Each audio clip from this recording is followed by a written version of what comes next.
பிரதமர் மோடி தன்னிடம் வந்து, சார், நான் உங்களை சந்திக்கலாமா ப்ளீஸ் என்று கேட்டார் என பிரதமர் மோடி பாணியிலேயே அமெரிக்க அதிபர் டொனால்ட் ட்ரம்ப் பேசியது விமர்சனத்திற்குள்ளாகி வருகிறது. அமெரிக்க அதிபர் டொனால்ட் ட்ரம்ப் தன்னை முதன்மை சக்தியாக உலக நாட்டு தலைவர்களுக்கு முன் நிலைநிறுத்த பல்வேறு முயற்சிகளை மேற்கொண்டு வரும் நிலையில் பிரதமர் மோடியை விமர்சனம் செய்வது போன்ற பாணியில் அவர் குறிப்பிட்டுள்ளது இந்தியாவில் கவனம் பெற்றுள்ளது. மேலும் இது இந்தியாவில் ட்ரம்புக்கு எதிரான மனநிலையை அதிகரிக்க செய்துள்ளது.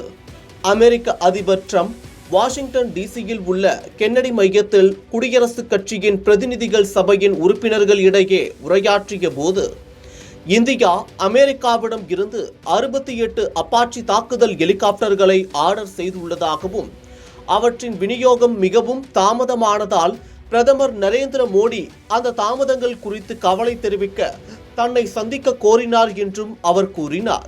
மேலும் பேசிய அவர், இந்திய பிரதமர் மோடி என் மீது அதிக மகிழ்ச்சியுடன் இல்லை, ஏனெனில் அவர் அதிக வரி செலுத்துகிறார்கள் என்று ட்ரம்ப் கூறினார்.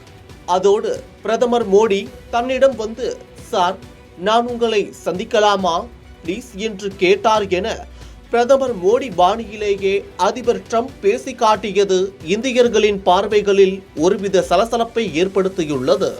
அமெரிக்க அதிபராக 2வது முறையாக ட்ரம்ப் பொறுப்பேற்றதில் இருந்து இந்தியாவுக்கு அமெரிக்கா கடும் நெருக்கடிகளை கொடுத்து வருகிறது.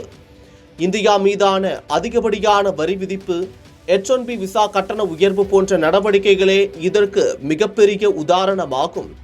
அதன் தொடர்ச்சியாக ரஷ்யாவுடனான இந்தியா உறவை முறிக்க பல்வேறு முயற்சிகள் அமெரிக்கா மேற்கொண்டு வரும் நிலையில் தற்போது பிரதமர் மோடி தன்னிடம் வந்து கெஞ்சும் துணியில் பேசியதாக பிரதமர் மோடி பாணியிலேயே சுட்டிக்காட்டியுள்ளது இந்தியர்களை கடுப்பாக்கியுள்ளது. ஏற்கனவே வெனிசுலா மீதான ட்ரம்பின் அத்துமீறல் நடவடிக்கையை கண்டித்து தமிழ்நாட்டின் பல்வேறு இடங்களில் ஆர்ப்பாட்டம் நடத்தியும் ட்ரம்பின் உருவ பொம்மைகளை எரித்தும் தங்களது கண்டனத்தை தெரிவித்திருந்தனர். இந்நிலையில் ட்ரம்பின் இந்த செயல் அவருக்கு எதிரான மனநிலை இந்தியாவில் அதிகரிக்கும் என தெரிகிறது.